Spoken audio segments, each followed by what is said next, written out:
Students, welcome back to simply tutor classes. Students, जैसा कि हम अपना चैप्टर कर रहे थे डिसीजन मेकिंग अल्टरनेटिव चॉइसेस, जिसका हमने थ्योरेटिकल पार्ट कवर कर लिया था और इसके साथ ही हमने प्रैक्टिकल पार्ट्स के भी 4 डिसीजन कवर कर लिए थे। आज हम आगे के डिसीजंस के बारे में पढ़ेंगे, जिसमें सबसे पहले हम जो डिसीजन करने जा रहे हैं वो है एक्सप्लोरिंग न्यू मार्केट। देखिए, एक्सप्लोरिंग न्यू मार्केट मतलब कि नई मार्केट में हम अपने प्रोडक्ट को कब बेचेंगे, कब नहीं बेचेंगे। जब ऐसी समस्या आ जाती है फॉर्म के सामने तो क्या करना होता है। देखिए, कई बार फॉर्म की जो ओवरऑल कैपेसिटी है ना वो अनयूटिलाइज रह जाती है। मतलब मैं समझाती हूँ, अनयूटिलाइज रहने का क्या मतलब है कैपेसिटी का। मान लीजिए आपकी फॉर्म 100 प्रोडक्ट बना सकती है। कैपेसिटी कितनी हो गई, कितनी क्षमता है एक महीने में 100 प्रोडक्ट बनाने की। लेकिन क्योंकि ज़रूरत ही नहीं है, हमारी मार्केट में 30 ही प्रोडक्ट की डिमांड है, तो हम कितने बना रहे हैं, 30। फिक्स कॉस्ट हमने कितने के लिए कर रखी है कि 100 प्रोडक्ट तो बन सकते थे, लेकिन क्योंकि मार्केट में डिमांड 30 की है तो हम 30 ही बना रहे हैं। तो हमारी 70 की और कैपेसिटी थी वो अनयूटिलाइज रह रही है ना। अब फॉर्म सोचती है कि जब हमने इतना खर्चा कर ही रखा है, क्यों ना ये जो प्रोडक्ट जो बनेंगे पूरी कैपेसिटी यूज़ करके कि 70 और प्रोडक्ट बनेंगे, उसे हम नई मार्केट में बेच दें। तो इस केस में प्रॉपर कॉस्ट बेनिफिट एनालिसिस किया जाता है और उसके बेस पर डिसाइड किया जाता है कि दूसरी मार्केट में अपने जो रिमेनिंग कैपेसिटी थी उससे बने हुए प्रोडक्ट्स को बेचा जाए या फिर नहीं। तो चलिए बढ़ते हैं क्वेश्चन की साइड। देखिए, ये क्वेश्चन दिया हुआ है जिसमें बोला गया है कि BKL लिमिटेड एक कंपनी है जो 50% कैपेसिटी पर काम करती है और जो कितनी यूनिट सेल कर रही है, 10,000 यूनिट सेल कर रही है एक महीने में। और प्राइस क्या है एक यूनिट का, 100 रुपये एक यूनिट का प्राइस है। देखिए, 50% कैपेसिटी पर काम कर रही है, 10,000 यूनिट बेच रही है। और जब ये इतनी यूनिट प्रोड्यूस करती है तो इसके कुछ खर्चे आते हैं, जिसमें डायरेक्ट मटेरियल है 30 रुपये का, डायरेक्ट लेबर है 20 रुपये की, वेरिएबल एक्सपेंसेस है 10, तो टोटल खर्चा मिलाकर हो गया 60 रुपये का। आगे बोला जाता है the fix expenses incurred by the company are कितना, 2 लाख। फिक्स एक्सपेंसेस कितने हो रहे हैं, 2 लाख के हो रहे हैं। अब कंपनी क्या करती है, नया ऑर्डर रिसीव करती है, कितने का, 10,000 यूनिट का। कहाँ से रिसीव कर रही है, फॉरेन मार्केट से। फॉरेन मार्केट में इस प्रोडक्ट को 80 रुपये में बेचने के लिए बोला जा रहा है। अपनी कंट्री में कितने में बेचा जा रहा था, 100 रुपये में। बाहर कितने में बात की जा रही है, 80 रुपये में। अब क्या बोलते हैं, if company accept the order, अगर कंपनी एक्सेप्ट कर लेती है, fix expense will increase by 10%। Fix खर्चा जो है वो 10% से और बढ़ जाएगा। अब इन्होंने हमसे एक रिकमेंडेशन मांगी है, state whether the company should accept the order और नॉट। क्या कंपनी को इस ऑर्डर को एक्सेप्ट करना चाहिए या फिर नहीं। चलिए सॉल्यूशन की साइड पढ़ते हैं। यहाँ देखिए, जो प्रेजेंटली कंपनी 50% कैपेसिटी पर काम कर रही थी तो कितना यूनिट बना रही थी, 10,000। अब क्या सोच रहे हैं कि 100% कैपेसिटी पर काम करेगी। अब देखिए, यहाँ आ जाइए चार्ट पर, हम प्रॉफिटेबिलिटी को कंपेयर करेंगे। देखिए, प्रेजेंट कैपेसिटी है 10,000, अगर 100% कैपेसिटी हो जाती है, डबल हो जाएगा ना, 10,000 यूनिट और बढ़ जाएंगी। क्लियर इतना। अब सेलिंग प्राइस पर यूनिट कितना है, अपनी कंट्री में 100 रुपये, दूसरी कंट्री में कितने में बेच रहे हैं वो प्रोडक्ट, 80 रुपये में। सेल कितने की हो गई, 10,000 को 100 से मल्टीप्लाई कर दोगे, 10 लाख की। यहाँ कितने की हो गई, 8 लाख की। ठीक है। डायरेक्ट मटेरियल 3 रुपये एक यूनिट का था, 10,000 को 3 से मल्टीप्लाई करोगे, 3 लाख, 3 लाख। यहाँ भी सेम आ गया। डायरेक्ट लेबर 2 रुपये पर यूनिट का था, 2 लाख, 2 लाख। 10,000 को 2 से मल्टीप्लाई कर दोगे। वेरिएबल एक्सपेंसेस वही 1 रुपया पर यूनिट था, 1 लाख, 1 लाख। दोनों केसेस में कॉन्ट्रीब्यूशन कैलकुलेट कर लोगे। यहाँ पर कॉन्ट्रीब्यूशन आ रहा है प्रेजेंट कैपेसिटी पर 4 लाख और एडिशनल कैपेसिटी पर 2 लाख। अब आगे बढ़ते हैं। कंट्रीब्यूशन तो इतना आ गया हमारा। कंट्रीब्यूशन के बेस पर डिसाइड करो तो हम ये डिसाइड करेंगे भाई प्रोडक्ट को बेचना नहीं चाहिए, लेकिन हम प्रॉफिट देखेंगे कि कितना आ रहा है। फिक्स कॉस्ट कितनी है, देखिए पहले केस में है 2 लाख की। ठीक है। और इन्होंने, अब देखो, अगर हम कैपेसिटी को बढ़ाएं या कम करें, फिक्स कॉस्ट तो बढ़ती नहीं, लेकिन इन्होंने एक चीज़ बोली थी कि अगर हम एक्स्ट्रा यूनिट्स बनाएंगे तो जो हमारी फिक्स कॉस्ट है वो 10% से बढ़ जाएगी। पहले कितनी थी, 2 लाख, 10% से बढ़ेगी, कितनी बढ़ी, 20,000। ठीक है। तो प्रॉफिट कितना हुआ, 4 लाख में से 2 कंट्रीब्यूशन में से फिक्स कॉस्ट लेस करते हैं तो प्रॉफिट आ जाता है ना, 4 में से 2 लेस करोगे 2 लाख का। यहाँ 2 लाख में से 20,000 करोगे तो 1,80,000 का। ठीक है। अब देखिए, अब क्या हो रहा है, कंपनी लॉस में तो नहीं जा रही ना कि अगर हम एक्स्ट्रा यूनिट बेच रहे हैं। देखिए कंपनी को एक्सेप्ट कर लेना चाहिए ऑर्डर, क्योंकि जो टोटल प्रॉफिट है वो क्या कर रहा है, इंक्रीज हो जाता है आफ्टर एक्सेप्टिंग द ऑर्डर। पहले 2 लाख का प्रॉफिट कमा रहे थे, अब 1,80,000 का, तो टोटल प्रॉफिट कितने का कमा रहे हैं, 3,80,000। तो हम क्या सजेस्ट करेंगे कि we should accept the order from foreign market at a lesser price from domestic market, कि डोमेस्टिक मार्केट से भी कम प्राइस में हम इस ऑर्डर को एक्सेप्ट कर सकते हैं।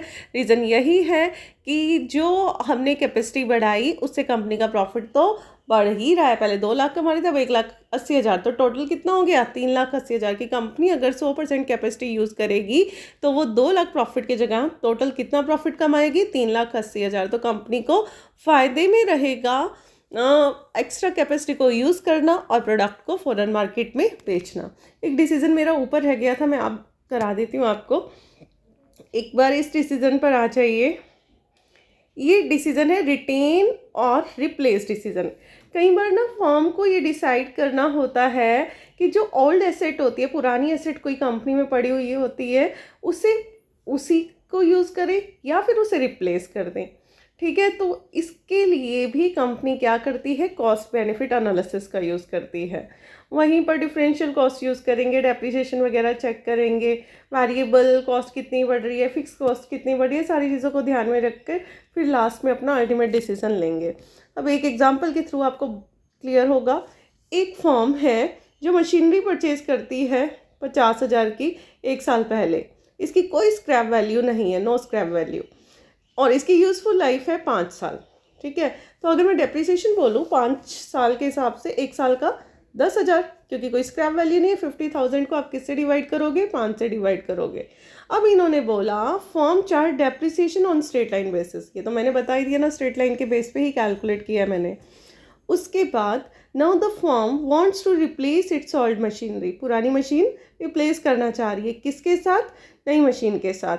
अगर पुरानी मशीन को नई मशीन के साथ रिप्लेस करती है तो ऑपरेटिंग कॉस्ट कितने से बढ़ जाएगी, ऑपरेटिंग कॉस्ट कम हो जाएगी 30, यहाँ रिड्यूस लिखा हुआ है ना, reduce it's operating cost by 30,000 पर एन, 30,000 रुपये से ऑपरेटिंग कॉस्ट कम हो जाएगी। नई मशीनरी की कॉस्ट जो है वो कितने की है, 70,000 की, क्या विद नो साल्वेज वैल्यू, कोई साल्वेज वैल्यू नहीं है, और यूजफुल लाइफ है 4 साल।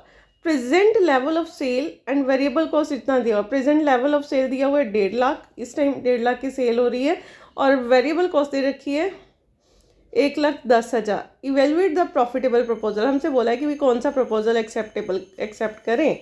अब देखिए प्रेजेंट वैल्यू जो है ओल्ड मशीन की वो क्या हो जाएगी, 1 साल बाद 40,000 बचेगी ना, 10,000 तो डिप्रिशिएट हो चुके हैं।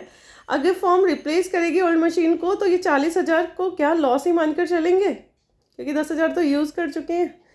अब आगे आ जाओ क्वेश्चन पे। सेल क्या है, वही 6 लाख गिवन था। ठीक है, वेरिएबल कॉस्ट 4 लाख, कैसे ये 6 लाख कैसे आया, 1.5 लाख 1 साल की थी, 4 लाख की निकालेंगे, 1.5 लाख को आप किससे मल्टीप्लाई कर दोगे, 4 से, तो आपका कितना आ गया, 6 लाख। मतलब 1,50,000 को 4 से गुना करोगे तो आपके पास 6 लाख रुपया सेल आ जाएगी। कितने साल की सेल है, ये 4 सालों की सेल है। वेरिएबल कॉस्ट भी 4 साल की निकाल लेंगे, 1,10,000 की थी, 1,10,000 को आप मल्टीप्लाई कर दोगे 4 से, 4,44,000 यहाँ आ जाएगा।